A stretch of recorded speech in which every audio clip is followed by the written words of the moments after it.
Deuxième capsule d'une série de 5 qui concerne les 5 grandes questions posées par les membres du Conseil économique aux partis politiques qui se présenteront aux élections provinciales le 24 septembre. Hier, nous avons parlé de bilinguisme économique et aujourd'hui, nous parlons de déficit budgétaire et de la dette de la province. La question était la suivante. Quel est votre plan pour réduire et mettre fin au déficit budgétaire et pour la gestion de la dette de la province? Il est clair que les 3 partis qui nous ont répondu s'accordent pour dire qu'il faut diminuer notre dette qui maintenant s'élève à 14 milliards de dollars. Pour le Parti progressiste conservateur, s'attaquer au déficit est une de leurs priorités.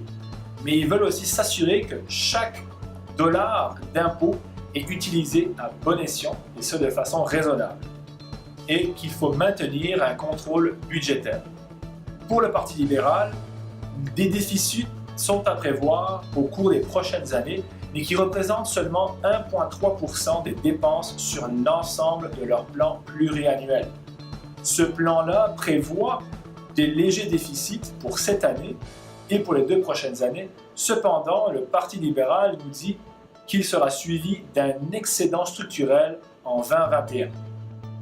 Pour le Parti vert, gérer la dette et les déficits est également une priorité et il prévoit réduire l'aide aux grandes entreprises de moitié, installer des péages sur les autoroutes et d'augmenter de 2% le taux d'imposition sur les revenus des entreprises. Le Parti vert, si élu, établirait des budgets financièrement responsables qui, dépendamment de l'année et des besoins, connaîtraient des déficits ou des surplus. Nous trouvons ça déjà troublant, le fait que la dette nette de la province est passée de 7 milliards à 14 milliards de dollars en l'espace de 10 ans. C'est une préoccupation pour nos membres qui se demandent comment est-ce que les services qui sont offerts par le gouvernement en éducation ou en santé, quand nous savons que nous avons une population qui est vieillissante, où les besoins ne vont que s'augmenter, et comment gérer ces services-là et l'offre de ces services-là avec la diminution d'une dette et surtout l'importance d'augmenter une croissance, de connaître une croissance économique pour aider le secteur privé. Nos membres veulent voir un plan à long terme et une vision afin de gérer cette dette et surtout de la diminuer tout en appuyant le secteur privé dans la création d'emplois et dans ses activités économiques. Ceci conclut notre capsule numéro 2 concernant la dette de la province et les déficits budgétaires. Vous pouvez trouver l'intégralité des réponses plus détaillées sur notre site web cenb.com.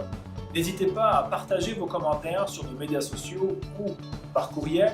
N'hésitez pas non plus à partager cette vidéo avec vos contacts et si vous n'êtes pas encore membre du CENB, rejoignez votre plus grand réseau d'affaires francophone du Nouveau-Brunswick.